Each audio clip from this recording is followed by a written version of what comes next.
Hello everyone, I am Mansi Sharma on my YouTube channel Mansi Sharma. In this video, we will talk about gallbladder. Gallbladder जो है वो एक elongated pear shaped sac है of about 30 to 50 ml capacity का.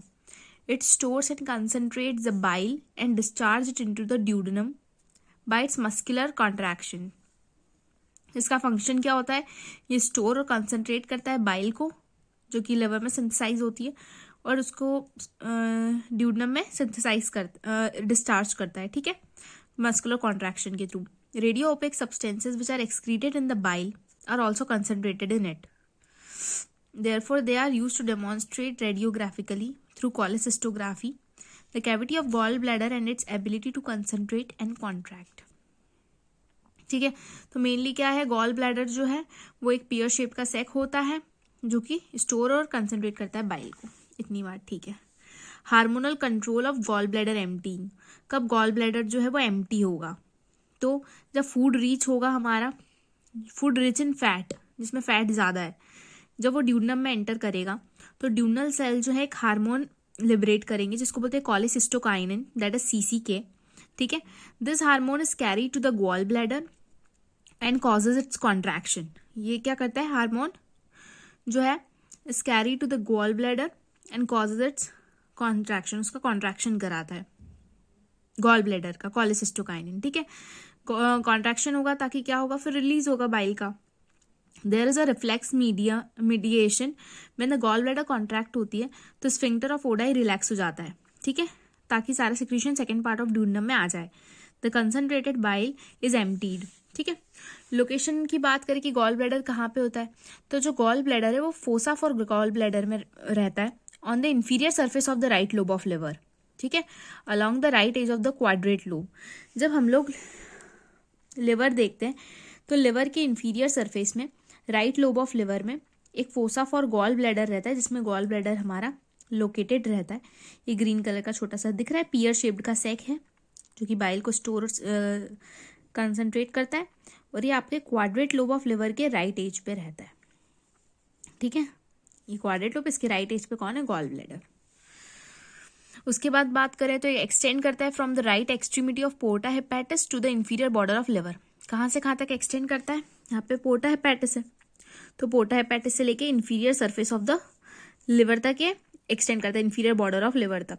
ठीक है, right extremity से inferior border of liver तक एक्सटेंड भी देख लिया हमने.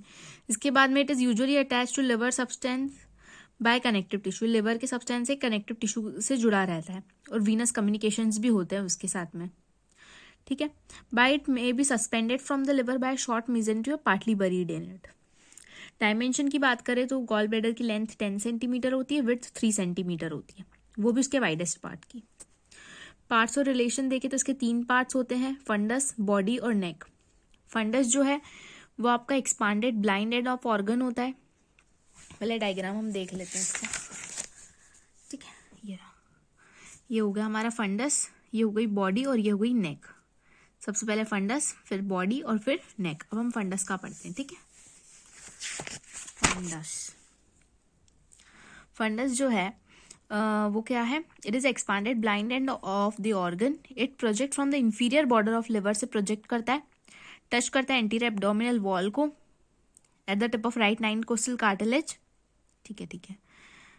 It is completely surrounded by peritoneum. पूरा का पूरा फंडस पेरिटोनियम से सराउंडेड रहता है.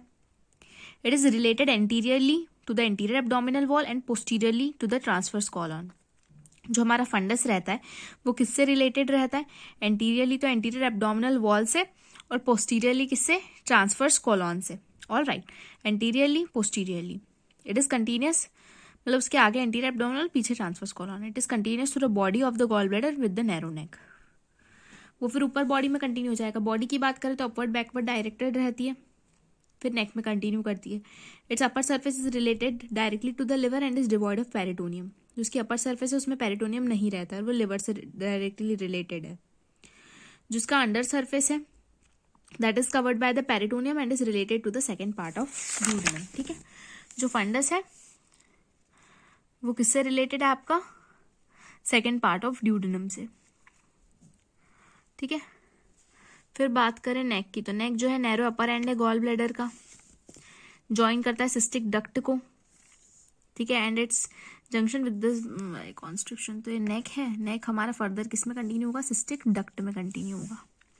उसके बाद inferiorly related to the first part of duodenum, inferiorly related to the first part of duodenum, नेक के नीचे देखिए क्या आ रहा है, फर्स्ट पार्ट ऑफ ड्यूडेनम आ रहा है, तो inferiorly यानी नीचे पे कौन है, फर्स्ट पार्ट ऑफ ड्यूडेनम है ना। उसके बाद में it is attach to the liver by loose areolar tissue in which cystic artery is embedded.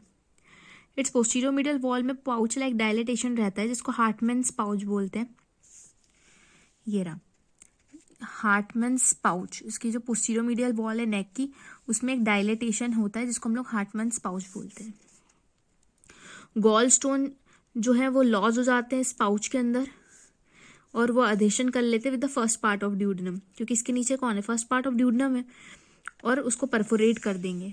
तो जो हार्टमैन पाउच में अगर कोई स्टोन हो गया तो वो अधेयर हो जाएगा, मतलब किससे अधेयर हो जाएगा, फर्स्ट पार्ट ऑफ ड्यूडेनम से, और उसको परफोरेट कर देगा, जिसके कारण ब्लीडिंग हो सकती है।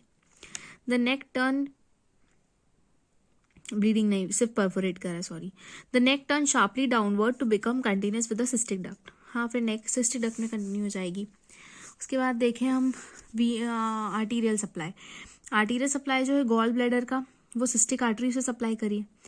गॉल ब्लैडर का ये बहुत ईजी है, arterial supply, Venus drainage, lymphatic drainage, क्योंकि सब में आपको कौन सा वर्ड लगाना है, सिस्टिक वर्ड। आर्टरी है तो सिस्टिक आर्टरी सप्लाई कर रही है, वेन है तो आपकी सिस्टिक वेन सप्लाई करिए, और लिम्फ नोड है तो आपके सिस्टिक लिम्फ नोड सप्लाई करें, ठीक है। तो आर्टीरियल सप्लाई की बात करें तो इसे सिस्टिक आर्टरी सप्लाई कर रही है which is a branch of right hepatic artery. ये हमें दिख रहा है सिस्टिक आर्टरी, ठीक है, ये सिस्टिक आर्टरी ये सप्लाई कर रही है गॉल ब्लैडर को, ठीक है, और ये descending branch of cystic artery है। तो हमें तो मेनली किससे कंसर्न है, हम लोग सिस्टिक आर्टरी जो कि ब्रांच किसकी है, राइट हेपेटिक आर्टरी की। ये राइट हेपेटिक आर्टरी, उसी की ब्रांच है सिस्टिक आर्टरी जो कि गॉल ब्लैडर को सप्लाई करी है। वीनस ड्रेनेज में सिस्टिक वेन जो फिर फाइनली ड्रेन करेगी पोर्टल वेन में, और बहुत सारी स्मॉल वेन्स होती हैं। Lymphatic drainage by the cystic lymph nodes, ठीक है। तो कुछ नहीं करना, सिर्फ सिस्टिक वर्ड लगाना है। आर्टरी में सिस्टिक आर्टरी, वेन में सिस्टिक वेन, और लिम्फ नोड में cystic lymph node. Nerve supply की बात करें तो गॉल ब्लैडर जो है उसका नर्व सप्लाई भी देखिए, नर्व सप्लाई भी cystic plexus, cystic artery, cystic vein, cystic lymph nodes, cystic plexus, जिसमें सिंपैथेटिक फाइबर्स आ रहे हैं T7 to T9 वाले, और पैरासिम्पैथेटिक फाइबर्स आ रहे हैं mainly right left vagus nerve और fibres of right phrenic nerve. Clinically इसके नर्व सप्लाई का इंपॉर्टेंस है क्योंकि गॉल ब्लैडर का पेन जो है वो रेफर हो सकता है, पहला किसमें, इंफीरियर बॉर्डर ऑफ स्कैपुला में, राइट स्कैपुला में, by sympathetic fibres. Sympathetic fibres में ये कहाँ जा सकता है, inferior border of right scapula में जा सकता है थ्रू सिंपैथेटिक फाइबर्स, और टिप ऑफ राइट शोल्डर में जा सकता है बाय राइट फ्रेनिक नर्व, ठीक है, और स्टमक में जा सकता है बाय वेगस, क्योंकि मतलब जो C3 C4 सप्लाई रहता है शोल्डर का बाय सुप्रा क्लैविकुलर नर्व्स, वो और राइट फ्रेनिक का भी C3 C4 रहता है, तो दोनों सेम रहता है, तो इसलिए जो है रेफर हो जाता है पेन, हो, ठीक है। सिंपैथेटिक फाइबर्स के थ्रू कहाँ पे, inferior border of right scapula में जाता है, और पैरासिम्पैथेटिक के थ्रू जाता है राइट शोल्डर में और स्टमक में बाय वेगस, ठीक है। इसके बाद हम क्लिनिकल एनाटॉमी देखें तो कॉलिसिस्टाइटिस हो जाता है, मतलब इन्फ्लामेशन हो जाता है हमारे गॉल ब्लैडर का, ठीक है, एक्यूट और क्रॉनिक कॉलिसिस्टाइटिस। इसमें यही सब दे रखा है, सडन पेन होता है हाइपोकॉन्ड्रियम में, राइट शोल्डर में पेन रेफर हो सकता है। उसके बाद हाँ, ये इंपॉर्टेंट है कि अगर फैटी मील लेंगे तो कॉलिसिस्टाइटिस के सिम्टम्स जो है एग्जैजरेट हो जाएंगे। क्यों? क्योंकि बाइल एमल्सिफिकेशन का काम करता है, तो और ज़्यादा गॉल ब्लैडर कॉन्ट्रैक्ट होगी। उसके बाद में क्रॉनिक कॉलिसिस्टाइटिस के कारण स्टोन्स हो सकते हैं आपकी गॉल ब्लैडर में, जिसको कॉलीलिथियासिस भी बोलते हैं, ठीक है। और ये 5F में होता है, मतलब फैट फर्टाइल फ्लैटुलस फीमेल ऑफ 40। तो ये है इसका 5F निमोनिक की क्रॉनिक कॉलिसिस्टाइटिस या फिर कॉलीलिथियासिस, जो गॉल ब्लैडर हो जाते हैं उसमें स्टोन्स, वो मेनली इनमें होते हैं। रिफर्ड पेन हम पढ़ चुके हैं ऑलरेडी। इसके बाद तो ऑब्स्ट्रक्शन हो जाता है CBD का, कॉमन बाइल डक्ट का, किसके कारण, गॉल स्टोन के कारण, कार्सिनोमा के कारण, जॉन्डिस करेगा फिर वो, यही है, ठीक है। So we are done with the clinical part also, we have completed gall bladder. हमने क्या क्या पढ़ा एक बार देख लेते हैं। गॉल ब्लैडर देखा इसका हमने नॉर्मल डेफिनेशन वगैरह की कि होता क्या है, कि इसका फंक्शन देख लिया, हार्मोनल कंट्रोल देख लिया कौन कौन कर रहा है, कोलेसिस्टोकाइनिन से हो रहा है, ठीक है, उसका कॉन्ट्रैक्शन होता है जिसके कारण उसका एम्पटिंग होता है, गॉल ब्लैडर का एम्पटिंग देख लिया हमने, हार्मोनल मतलब सीसीके के कारण, जो कि ड्यूडनल सेल्स जो है रिलीज करे थे। फिर हमने उसकी लोकेशन देख ली कि कहाँ पे हमारा गॉल ब्लैडर प्रेजेंट होता है, तो गॉल ब्लैडर के फोसा फॉर गॉल ब्लैडर में था, ठीक है। डायमेंशन देख लिया, पार्ट्स देख लिए, फंडस, बॉडी, नेक। उसके बाद आर्टीरियल सप्लाई देख लिया, वीनस ड्रेनेज देख लिया, लिम्फेटिक ड्रेनेज देख लिया, कुछ भी नहीं था। Cystic artery, cystic vein, cystic lymph nodes, और नर्व सप्लाई में सिस्टिक प्लेक्सस आ गया। क्लिनिकल एनाट देख लिया। So we are done. Do like, comment, share and subscribe to my YouTube channel Mansi Sharma. Thanks for watching. Do not forget to press the bell icon.